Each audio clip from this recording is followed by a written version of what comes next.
કોઈ વ્યક્તિ પ્રભુનો સ્વીકાર કરે, તારણ પામે, પસ્તાવો કરે, નવો જન્મ પામે, આપણે જે બધું કહીએ છીએ, પાપની માફી મેળવે, તો પ્રભુ એને આકાશમાં લઈ કેમ નહીં લેતા, સ્વર્ગમાં કેમ નહીં લઈ લેતા? કોઈ વ્યક્તિ તારણ પામે તો પણ પૃથ્વી પર કેમ રાખે છે? પૃથ્વી પર પ્રભુ એની મંડળીને કેમ રાખી છે? કેમ તારણ પામે એટલે લઈ નહીં લેતા? કારણ શું? પ્રભુએ પૃથ્વી પર એની મંડળીને અથવા તો વિશ્વાસી લોકોને એટલા માટે રાખ્યા છે કે હજુ બીજા લોકોને વિશ્વાસી કરવાના છે. એટલે ફરીથી તમને યાદ દેવડાવું, આપણે ભેગા અહીંયા થઈએ છીએ એનું કારણ એ છે કે પ્રભુના વચનો શીખીએ અને પછી આપણે જઈને જે એવા લોકો છે કે જેમને ખબર નથી એમને આપીએ આ વાર્તાઓ, દેવની વાર્તાઓ એ આપીએ. એટલા માટે ભેગા થયા. જો જ્ઞાન મેળવવા આવીએ છીએ તો મહેરબાની કરીને બંધ કરી આપણે, રાઈટ? એટલા માટે આવીએ છીએ કે આપણે શીખવું છે અને જઈને પછી જે અંધકારમાં લોકો છે એ લોકોને આપણે પ્રભુ પાસે લાવવા છે. અને એટલે જ્યારે આ વર્ષની શરૂઆત કરી હતી ત્યારે મેં તમને પડકાર આપ્યો હતો, એ યાદ પણ દેવડાવું કે પ્રભુમાં આપણે લોકોને લાવવાના છે, અન્ય વિશ્વાસના લોકોને પ્રભુમાં લાવવાના છે. એ આપણા જીવનનો એક આખરી ઉદ્દેશ છે કે જે તમારે મારે હંમેશા યાદ રાખવાનું. ઓકે, પાપનું જે પરિણામ આવ્યું એમાં પહેલી બાબત આપણે જોઈ કે મૃત્યુ. 3 પ્રકારના મૃત્યુ આપણે જોયા. બીજી જે અસર છે પાપની જે થઈ એ ઉત્પત્તિ 3 ત્રીજો અધ્યાય 8 અને 9 કલમમાં છે. તમે શોધી કાઢો કે પાપની કઈ અસર, પરિણામ આ કલમમાં જોવા મળે છે. ઉત્પત્તિ 3 8 અને 9. કોણ કહેશે? ઉત્પત્તિ 3 8 9 માં પાપની કઈ અસર જોવા મળે છે? રાઈટ. દેવ સાથે આદમ હવાનો પહેલા કેવો સંબંધ હતો? વાતચીતનો સંબંધ હતો, ઓપન કમ્યુનિકેશન કહેવાય ને, એકદમ નિખાલસ સંબંધ, પવિત્ર સંબંધ. ઈશ્વર સાથે આદમ હવા વાત કરી શકતા હતા. પણ પાપ કર્યા પછી શું થયું? એ લોકો સંતાઈ ગયા. એટલે ઈશ્વર સાથેનો જે નિખાલસ સંબંધ હતો, પવિત્ર સંબંધ હતો, એ માણસનો તૂટી ગયો. આ એની અસર થઈ. એટલે બનાવો આપણે બધા જે વિશ્વાસ કરીએ છીએ એ સિવાયના બીજા બધા જે છે એમનો ઈશ્વર સાથેનો નોર્મલ સંબંધ નથી, વાતચીતનો સંબંધ નથી, રાઈટ? આ પાપનું પરિણામ આવ્યું. એટલે ઈશ્વર સાથેની જે સામાન્ય સંબંધ કહેવાય એ તૂટી ગયો. પહેલાનો જે સરસ સંબંધ હતો અથવા તો પવિત્ર સંબંધ, આશીર્વાદિત સંબંધ કહેવાય, જે આ સંબંધ હતો એ પાપના કારણે માણસનો તૂટી ગયો. ત્રીજી જે એનું પરિણામ જે જોવા મળે છે એ ઉત્પત્તિના જ પુસ્તકમાં 3જો અધ્યાય, ઉત્પત્તિ 3 એની 12મી કલમ અને ઓફ કોર્સ 4થી અને 8મી કલમ પણ વાંચીશું. 4ની 8 અને 4થા અધ્યાયની 8મી કલમ. 3જો અધ્યાય 12મી કલમ, 4થો અધ્યાય 8મી કલમ. શોધી કાઢો પાપની કઈ અસર થઈ, પાપનું કયું પરિણામ આવ્યું, શું થયું? રાઈટ. હાબેલે કોને માર્યો? પકડાઈ ગયા. હાબેલે કાઈનને માર્યો. કોને માર્યો? કાઈને હાબેલને માર્યો. પાપની અસર શું થઈ બાળકો? તાત્કાલિક આદમ જ્યારે પ્રભુ સાથે આવે છે ત્યારે આદમ શું કહે છે? મેં નહીં પાપ કર્યું, મેં નહીં. આ તો પેલી જે સ્ત્રી તે આપી ને એણે કર્યું. એટલે દોષારોપણ ચાલુ થયું, સંબંધમાં પ્રોબ્લેમ ચાલુ થયા પતિ પત્નીના, અને પછી કાઈન અને હાબેલ બે ભાઈઓ વચ્ચેના સંબંધોમાં તકલીફ થઈ. સૌથી પહેલો જન્મેલો વ્યક્તિ ખૂની નીકળ્યો, રાઈટ? કાઈને એનો સગો ભાઈ હાબેલ એને મારી નાખ્યો. આ પાપની અસર છે બાળકો. એટલે સંબંધોમાં તિરાડ પડી. આજે આપણે છે ને તિરાડો, હે ને? ઘરમાં બહુ દેખાઈ જાય તિરાડો, પણ આમ દેખાય નહીં. બહુ સાવધાન રહેવાનું છે કે એ જે તિરાડો છે સંબંધોની, એ પાપના કારણે છે. અને શક્ય હોય એટલું આપણે સમાધાન કરતા થઈએ. એ જે પાપની અસરો છે, એ જે સંબંધોમાં તિરાડ પડે છે, એમાં તમે એનું સાવધાન રહેજો. ઓકે, ચોથી અને છેલ્લી જે અસર છે, બીજી ઘણી બધી છે, પણ આ મુખ્ય છે. એ ઉત્પત્તિ 3જો અધ્યાય, ફરીથી એની 8 અને 9 કલમમાં છે. કઈ અસર છે? આપણે જે કલમ વાંચી એમાં જ છે 8 અને 9, પણ અહીંયા અલગ કંઈક જોવા મળે છે. પેલો ઈશ્વર સાથેનો સંબંધ તૂટી ગયો, પણ અહીંયા બીજું કંઈક જોવા મળે છે. અવાજ સાંભળવાનું, એ આવ્યું ને, સંબંધ તૂટી ગયો ઈશ્વર સાથે, અવાજની જે વાત છે. પણ શું થયું? એ લોકોમાં દોષ આવ્યો, પોતાને દોષ. એ સંતાઈ કેમ ગયા? એમને ખબર પડી કે અમે ઈશ્વરની વિરુદ્ધ કર્યું છે.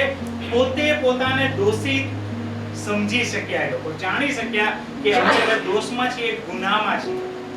એટલે પાપની આ જે અસર આવે છે ને વલાઓ, એ છે દોષિતપણું. દરેક માણસ, એટલે તમે જોજો, કોઈ પણ પાપ કરે, ઈશ્વરની વિરુદ્ધ જાય, એનાથી એને આનંદ નહીં થતો. એ દોડ કરી શકે છે આનંદનો કે હા જો મજા આવી, પણ એને ખબર છે કે અંદર શું ચાલી રહ્યું છે. એગ્રી છો? એ દોડ કરે, પાપ કરે ને ત્યારે દોડ કરે કે કેટલી મજા આવે છે, પણ ખરેખર એ જ જાણતો હોય કે અંદર એ પોતાને દોષિત માને છે. ઈશ્વરનો આત્મા એને દોષિત ઠરાવે છે. આ પાપના પરિણામો આવ્યા. મૃત્યુ આવ્યું, સ્વ પોતાનું આખું આવ્યું. ઈશ્વર સાથેનો જે સરસ સામાન્ય સંબંધ હતો, ઈશ્વર સાથેની વાતચીત આખી તૂટી ગઈ. સંબંધોમાં તિરાડ પડી અને વ્યક્તિ પોતાને એ પાપનો જે દોષ છે, ભાર છે, એ હંમેશા માણસ લઈને ફર્યા કરે છે. આ પાપે આખું એ કર્યું. વિચાર કરો, ઈશ્વરની આવી યોજના હતી બનાવો. આદમ હવાને જ્યારે ઉત્પન્ન કર્યા ત્યારે માણસને ઈશ્વરે ઉત્પન્ન કર્યું, ત્યારે ઈશ્વરની શું આવી યોજના હતી? પણ પાપના કારણે આ બધા પરિણામ આપણે જોઈએ છે.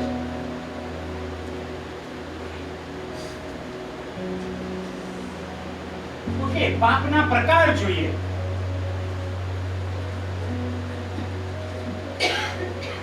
પાપના પ્રકાર, ટાઈપ ઓફ સિન.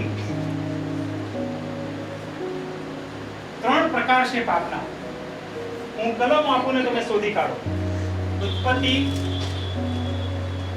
4થો અધ્યાય, 8મી કલમ, 9મો અધ્યાય, 6ઠ્ઠી કલમ. કલમો બધી આપીશ, પણ બધી વાંચવાની જરૂર નહીં પડે. પહેલો થેસ્સાલોનિકી 4:3-7, પહેલો પીતર 4:15 અને 16. આ પહેલો પ્રકાર છે. બીજો જે પાપનો પ્રકાર છે, યાકૂબ 3:2-10, ગીત શાસ્ત્ર 12:2-4, અને જે ત્રીજો પ્રકાર છે માથી 5:27 અને 28, યશાયા 14:13 અને 14. આ જે કલમો છે એમાં પાપના કયા પ્રકાર જોવા મળે છે? 3 પ્રકાર છે. એ આપણે શોધવાના છે. ઓકે, આ બાજુનું જે ગ્રુપ છે એ પહેલો પ્રકાર શોધી કાઢો. આ બાજુનું જે ગ્રુપ છે બીજો, અને જે બહારના પાછળના છે એ આ ત્રીજો પ્રકાર શોધી કાઢો. એટલે આપણો ટાઈમ એ રીતે બચે. 1, 2 અને 3 કોમ્પિટિશન છે. કયો ગ્રુપ જીતે છે? જેને મળે એ કહી શકે છે. ઓકે, કે શારીરિક, બહુ ક્લોઝ છો તમે જવાબ. થોડું એ બરોબર છે પણ થોડું વિચાર. ઓકે, બીજેપી કે છે એ સાચી વાત છે. શારીરિક, એને બીજા શબ્દોમાં આપણે કહીએ તો એ શું છે? કાર્ય. કાર્યમાં દેખાય છે પાપ. રાઈટ? આ પહેલો પ્રકાર છે, વર્ક ઓફ સિન. કાર્યમાં આ પાપ જોવા મળે છે. ઓકે, કેટલાક પાપ એવા છે કે એ તમે કાર્યમાં જોઈ શકો છો. અને આનું ઉદાહરણ આપશો, કાર્યના પાપનું ઉદાહરણ આપશો? કયા પાપ છે? ખૂન કરવું. કાઈને હાબેલને મારી નાખ્યો તો જોઈ શકાય છે ને આંખોથી, એટલે કાર્ય થયું. રાઈટ? બીજું કયું એવું પાપ છે? ચોરી કરવી. રાઈટ? એ કાર્ય થયું. બીજા? વ્યભિચાર. રાઈટ? લોકો જોઈ શકે વ્યભિચાર છે. રાઈટ? એટલે પાપનો જે પ્રકાર છે, એક પ્રકાર છે કાર્યમાં દેખાય. ઓકે, બીજો કોઈને જોવા મળે? બીજો ગ્રુપ કયો પ્રકાર છે? ઓકે, શબ્દોમાં પાપ. પહેલું છે કાર્ય, બીજું છે શબ્દોમાં પાપ. ઓકે, શબ્દોમાં પાપ એટલે ઉદાહરણ આપો. જૂઠું બોલવું. રાઈટ? શબ્દો ખોટા બોલવા. રાઈટ? પછી નિંદા કરવી, બડાશ મારવી. ઓકે, એટલે બોલવા દ્વારા, શબ્દો દ્વારા જે પાપ થાય છે. બાઇબલ કહે છે તું તારા ભાઈને પાજી નાખે, એ શબ્દ. રાઈટ? એટલે કે શબ્દોનું પાપ. ઓકે, ત્રીજું વિચાર.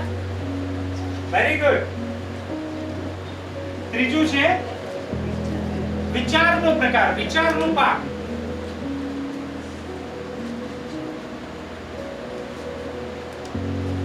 વિચારનું પાપ કહેશો?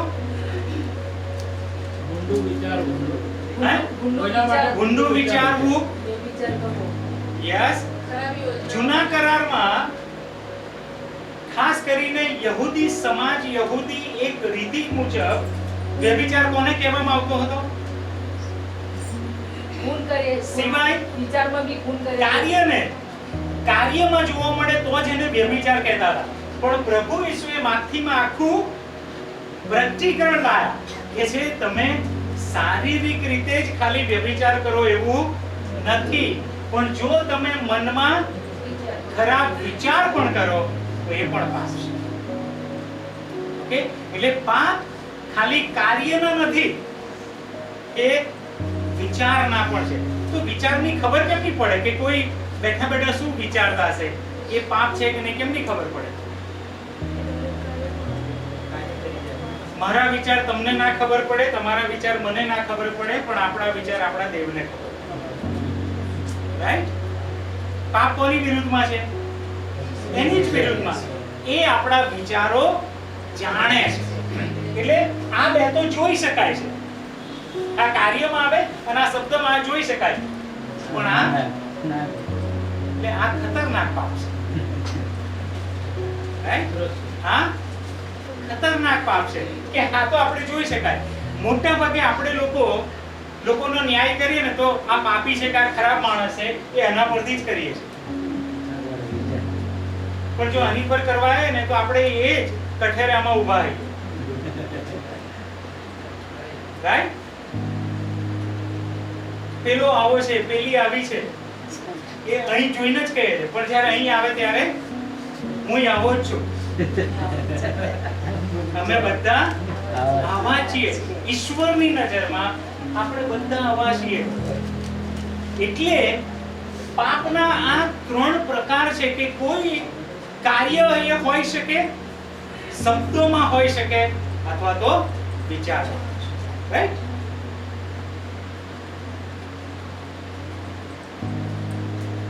ઓકે, આમાં કોઈને કંઈ પૂછવું છે, કહેવું છે, ઉમેરવું છે કે પછી આગળ વધીએ? પાપમાં આગળ વધીએ?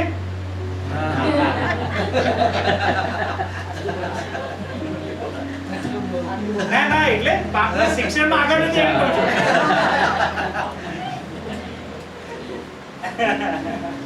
રાઈટ. ઓકે, આપણે શિક્ષણ એટલા માટે મેળવી રહ્યા છે કે આપણે પાપને ઓળખી લઈએ, જાણી લઈએ અને આપણે એને ધિક્કારીએ અને ઈશ્વરને પ્રેમ કરતા આપણે થઈએ. ઓકે,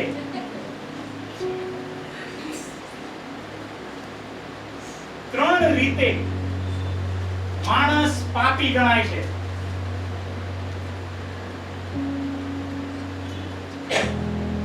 માણસને પાપી કઈ રીતે કહી શકાય? તો ત્રણ રીત છે, ત્રણ માર્ગ છે કે જેના દ્વારા તમે માણસને પાપી કહી શકો છો.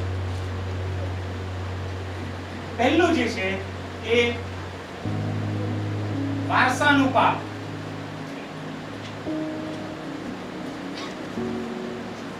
વારસામાં મળેલું પાપ.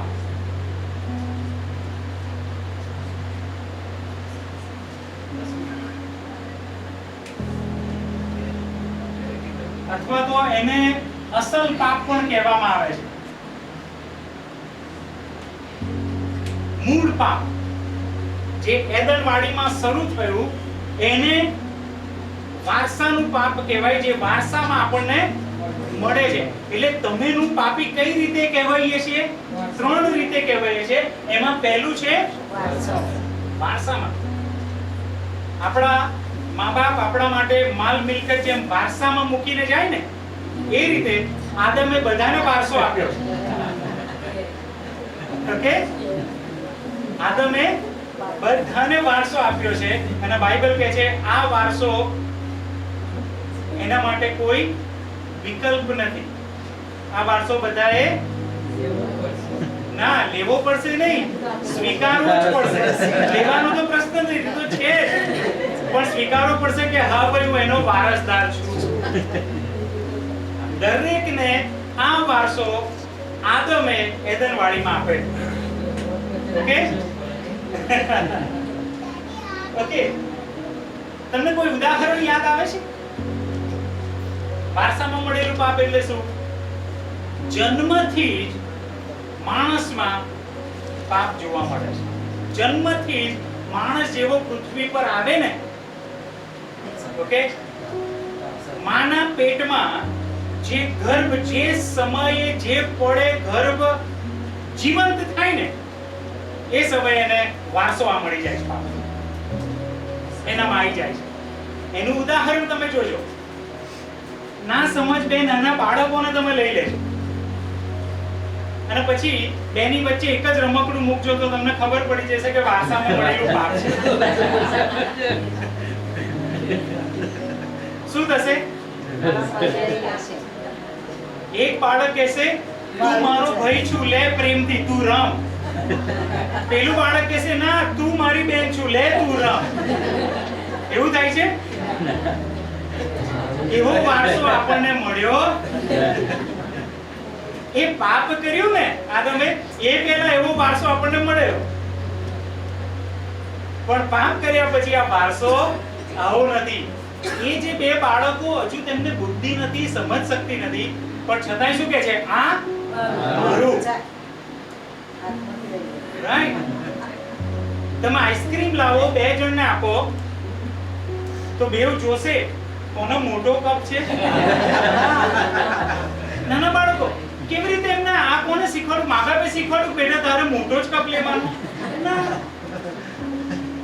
તારે બધું લઈ લેવાનું. મા બાપ શીખવાડે, ક્લાસ ચાલે જ ઘરમાં. આવું ક્યાંથી શીખે છે બાળક? આ સ્વભાવ, સ્વાર્થી સ્વભાવ, મારે જ બધું ભેગું કરી લેવાનું, આ બધું ક્યાંથી આવે છે? વારસામાં મળેલું છે. એ તમે એને કબૂલ કરો કે ના કરો, સ્વીકારો કે ના સ્વીકારો, દરેક વ્યક્તિમાં આદમના લીધે એ વારસો દરેક વ્યક્તિને મળે છે. જે વ્યક્તિ લોહીથી જન્મેલો છે, માણસથી જન્મેલો છે, આદમનો વંશ છે, એ દરેકને વારસામાં પાપ મળેલું છે.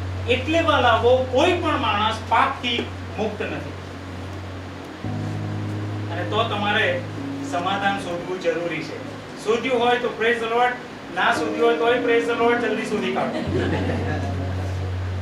કેમ કે દરેક આમાં છે અને વારસામાં મળેલું છે એનો અર્થ એ કે પાપની જે અસરો છે ને એ દરેકમાં છે. મૃત્યુની અસર, સંબંધની અસર, ઈશ્વર સાથેના સંબંધની અસર, કુટુંબોની અસર અને દોષારૂપ પણ લઈને માણસ આજે ચાલી રહ્યો છે. એ નર્કનો દોષ, એ પાપનો દોષ એનામાં છે. ઓકે, વારસામાં મળેલું છે. ગીત શાસ્ત્ર 51 અને 5.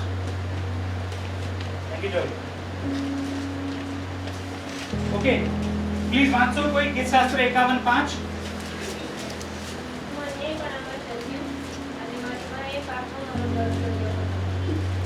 દાઉદ પોતાના વિશે કહે છે, હું કેવી રીતે જન્મ્યો?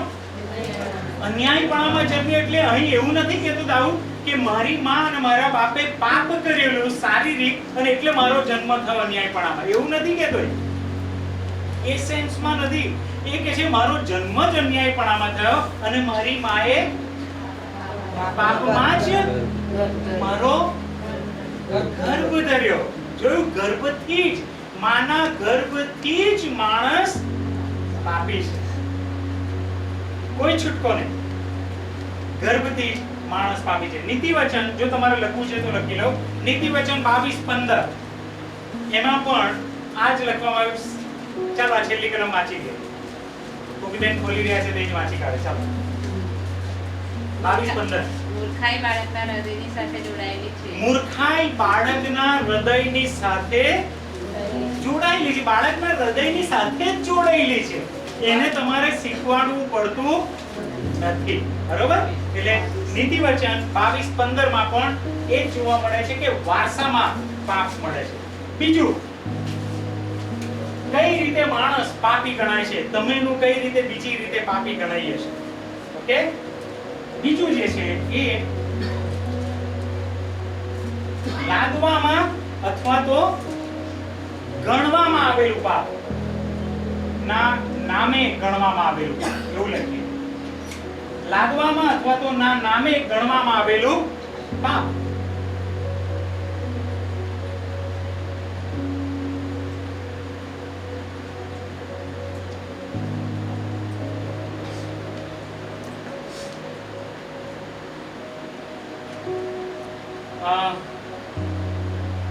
આપણે પરમ દિવસે હાર્યા કે જીત્યા? આપણે હે જીત્યા. કોની સામે? પાકિસ્તાન સામે આપણે જીત્યા. તમે રમવા ગયા હતા તો પછી આપણે કેમ કહો છો? ના, આખો રાષ્ટ્ર રમવા નહીં ગયું.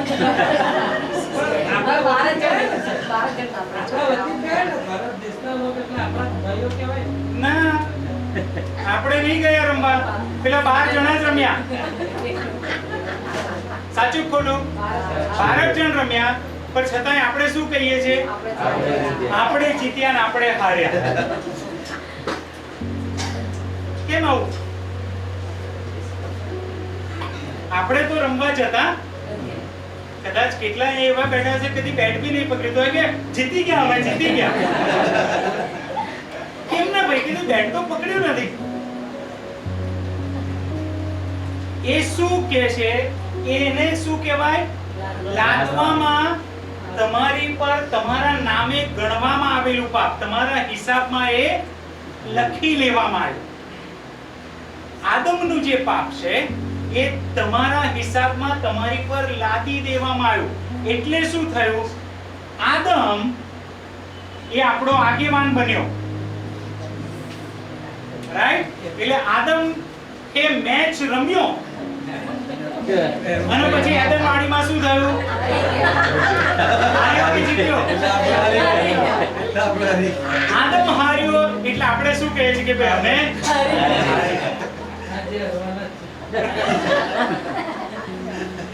રાઈટ? તમે સમજ્યા?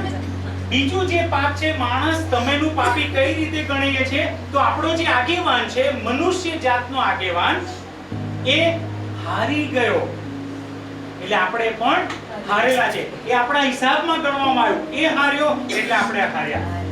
બાઇબલમાં હાર જીતનું એક બહુ મોટું ઉદાહરણ છે. દાઉદ અને ગોલિયાત. ત્યાં લડાઈ કેવી રીતે ચાલતી હતી? અને ઇસ્રાયલ અને ફલિસ્તી બંને લડ્યા આમને સામને.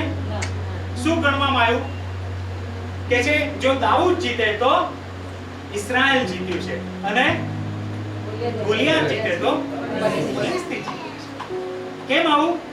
કેમ કે એમને પ્રતિનિધિ ગણવામાં આવ્યા, આગેવાન ગણવામાં. આદમ આપણો પ્રતિનિધિ છે, એ હાર્યો એટલે આપણે હાર્યા.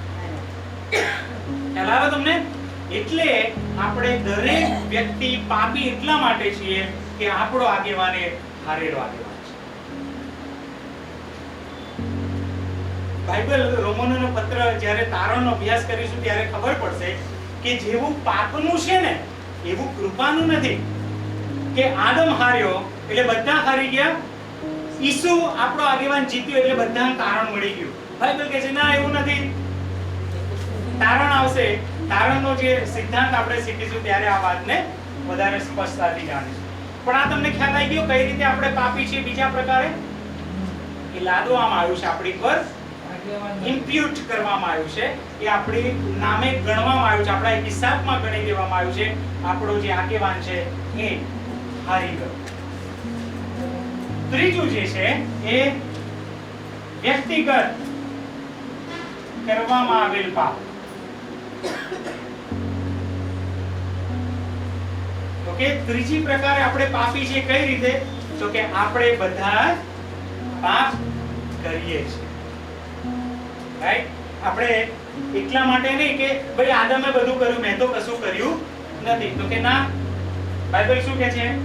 સગડાએ રોમન 3:23 કેમ કે સગડાએ પાપ કર્યું છે.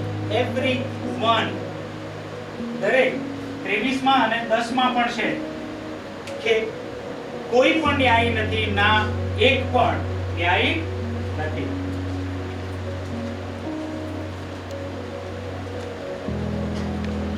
આની જે કલમ છે લાદવામાં આવેલું એ રોમનોને પત્ર એનો 5મો અધ્યાય 12 થી 14 કલમ અને એની 18મી કલમ, એમાં તમે એ જોઈ શકો છો. રોમનોનો પત્ર 5મો અધ્યાય 12 થી 14 કલમ અને 18મી કલમમાં લાદવામાં આવેલું છે. અને વ્યક્તિગત કરવામાં આવેલું પાપ એ રોમન 3:23 અને 10મી કલમમાં પણ આપણે જોઈ શકીએ છીએ.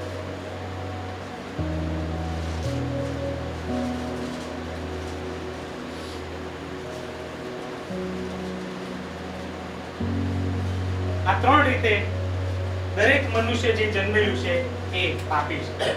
ઓકે, અહીંયા સુધી ખ્યાલ આવી ગયો બધાને? કંઈ પૂછવું છે? કોઈ પ્રશ્ન થાય છે? ઓકે, આગળ વધીએ. બધા શાંત થઈ ગયા? કશું વાંચો છો કે શું? પાપના સ્વભાવ જોઈએ હવે. જેમ આપણા સ્વભાવ છે ને, જેમ આપણા સ્વભાવ છે દરેક વ્યક્તિના, એવું પાપના પણ સ્વભાવ છે એ આપણે જોઈશું. Nature of sin. પહેલું છે પાપને જન્મ લેવા માટે, પાપને અસ્તિત્વમાં આવવા માટે શરીર અથવા તો વ્યક્તિત્વની જરૂર પડે છે. આ એનો સ્વભાવ છે પાપનો. કે પાપને જન્મ લેવો હોય, પાપને અસ્તિત્વમાં આવવું હોય તો એ કોઈ શરીર જોઈએ એના માટે, અથવા તો કોઈ વ્યક્તિત્વ જોઈએ, તો જ એનામાં પાપ બહાર દેખાઈ શકે છે. એનો અર્થ એ થયો ઝાડ પાપ કરી શકતા, બરણું પાપ કરી શકતું નથી, સૂર્ય પાપ કરી શકે નહીં. પાપ કરવા માટે શાની જરૂર છે? શરીરની. રાઈટ? અને વ્યક્તિત્વની. વ્યક્તિત્વ એટલા માટે કહે છે કે સ્વર્ગદૂતો કે જેમને શરીર નથી પણ એમને વ્યક્તિત્વ છે અને એ લોકો પાપ કરે. એટલે આ પાપનો સ્વભાવ છે કે જે નિર્જીવ છે એ પાપ કરી શકતા નથી. રાઈટ? પણ જે સજીવ છે, સજીવ એટલે શરીરના સેન્સમાં, રાઈટ, જેનામાં આત્મા છે અને જેને વ્યક્તિત્વ છે.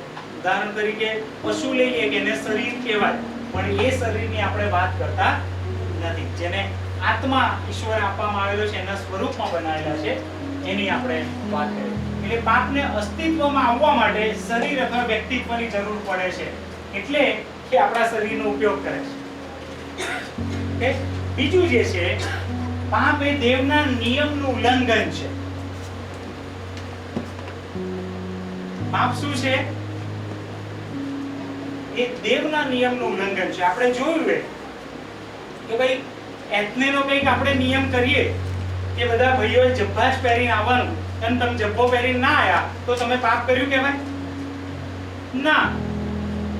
કેમ? કેમ કે એ તો એથનેનો નિયમ છે. પાપ કોને કહેવાય? દેવના નિયમની વિરુદ્ધ કોઈ જાય છે તો એને પાપ ગણવામાં આવે છે. એટલે પાપનો સ્વભાવ શું છે? બેઝિકલી એ ઉલ્લંઘન છે, ડિસઓબીડિયન્સ, અનાજ્ઞાકારિતા એ પાપનો પ્રકાર એ છે. એટલે દેવનો જે નિયમ આવે એની વિરુદ્ધ જે કરે જાય તો એને પાપ કહેવાય. આ પાપનો સ્વભાવ છે. ત્રીજું પરિણામ નકારાત્મક અને શિક્ષાત્મક હોય છે. પાપનું પરિણામ હંમેશા નકારાત્મક અને શિક્ષાત્મક હોય છે. એનો અર્થ એ કે કોઈ એવું ના કે વાહ મેં તો પાપ કર્યું, હવે હું સ્વર્ગમાં જવા. પાપ તમને હકારાત્મક અથવા તો આશીર્વાદ આપતું નથી. આ પાપનું એ છે, જે કોઈ વ્યક્તિ પાપ કરે છે એ માણસના જીવનમાં નકારાત્મક બાબત બને છે અથવા તો શિક્ષાત્મક બાબત બને છે. અને પાપની શિક્ષા કઈ છે? મરણ. એટલે પાપ છે ને, માણસને એવું લાગે કે થોડો સમય એને આનંદ આવે છે, પણ ખરેખર તમે જોવા જાવ ને એ માણસ નકારાત્મક પરિસ્થિતિમાં આગળ વધી રહ્યો છે. એનાથી લાભ થતો નથી. પાપ લાભકારક નથી. પાપ હંમેશા નકારાત્મક, ગેરફાયદો, નુકસાનકારક છે અને શિક્ષાત્મક છે. નરક એ કદી સ્વર્ગ આપતું નથી. એ સોટી આપે છે, એ દંડ આપે છે, શિક્ષા આપે છે. અને સૌથી મોટામાં મોટી શિક્ષા જે પાપની છે તો મરણ છે. કે આપણે જોયું કે નરકનું જે મરણ છે, અનંતકાળિક જે મરણ છે, ઈશ્વર વિરુદ્ધનું જે આખું જીવન છે એ છે. એટલે પાપનું પરિણામ બહુ ભયંકર આવે છે. ચોથો સ્વભાવ પાપનો જન્મ સાથે જ આવે છે. એ આપણે જોયું કે જે માણસ જન્મે છે એ પાપમાં જન્મે છે. એ જન્મ સાથે જ પાપ એ વ્યક્તિના શરીરમાં, વ્યક્તિત્વમાં એ પ્રવેશ કરે છે, એની સાથે જ આવે છે. ઇનવર્ડ અને આઉટવર્ડ સમજો છો તમે એ શબ્દ? ઇનવર્ડ એટલે અંદરનું, આઉટવર્ડ એટલે બહારનું. દ્રશ્ય અને અદ્રશ્ય આ પાપનો સ્વભાવ છે કે પાપ દ્રશ્ય પણ હોઈ શકે, એટલે કાર્ય અને શબ્દોનું હોઈ શકે, અને અદ્રશ્ય એટલે વિચારનું પણ હોઈ શકે. એટલે આ પાપનો સ્વભાવ છે કે એ દ્રશ્ય અને અદ્રશ્ય બંને હોઈ શકે છે. અંદરનું પાપ હોઈ શકે, કોઈને ખબર ના પડે, પણ ઈશ્વર જાણે છે, અથવા તો બહારનું, બધાને એ ખબર પડે છે. છઠ્ઠું, માણસ એ પાપનો ગુલામ છે અને પાપ માલિક છે. પાપ એ માણસનું માલિક બને છે. એ કે એમ માણસ પછી કરે છે. એટલે પાપ એ માલિક છે, એ કે એમ માણસ કરે છે. એટલે પાઉલ એમના પત્રમાં કરંથીમાં લખે છે કે હું જે ઈચ્છું છું એ કરતો નથી, અને જે નથી ઈચ્છતો એ હું કરું છું. એટલે શું? પાપ મને કરાવડાવે છે. મારી તો ઈચ્છા હોતી નથી, પણ અંદર મારામાં જે હજુ પાપ વસે છે ને એ મને આ બધું કરાવડાવે છે. એટલે પાપ એ માલિક બને છે. વાલા, પાપ એ માલિક છે, એ કોઈને છોડતું નથી. એ બધા જે છે એને પોતાના ગુલામ બનાવી રાખે. એટલે તમે જોજો, ઘણા લોકો પાપમાંથી છૂટવાનો પોતે પ્રયત્ન કરે છે, પણ એ નહીં છૂટે. એક પાપમાંથી છૂટી શકે, પણ જે આપણે ટોટલ વાત કરીએ છીએ એમાંથી માણસ છૂટી શકતો શકતો નથી, કેમ કે એ માલિક છે અને એ હંમેશા માણસને, વ્યક્તિત્વને એ પોતાનો ગુલામ બનાવી રાખે છે. સાતમું અને છેલ્લો જે પાપનો સ્વભાવ આપણે જોઈએ છે, માણસ પોતાના સામર્થ્યથી વિજય થઈ શકતો નથી. માણસ પોતાના સામર્થ્યથી પાપ પર વિજય થઈ શકતો નથી.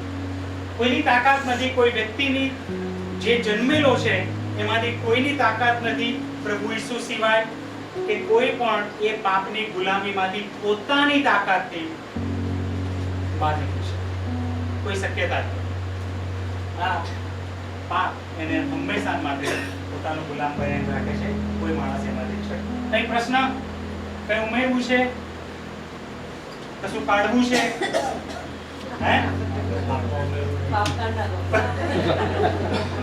પાપ કાઢી નાખો.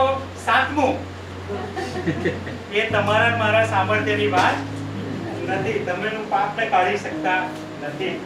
બોર્ડ પરથી પૂછી શકીએ છે પાપ લખેલું, પણ જીવનમાંથી એ શક્ય નથી.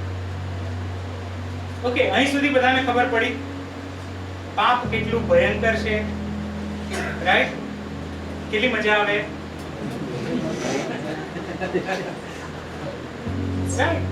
પાપમાં મજા તો આવે જ, ક્ષણિક. બાઇબલ કહે છે ક્ષણિક તમને બહુ મજા આવે, બહુ એ કરે, પણ હંમેશા માણસને નાશમાં, નુકસાનમાં જ એ લઈ જાય છે.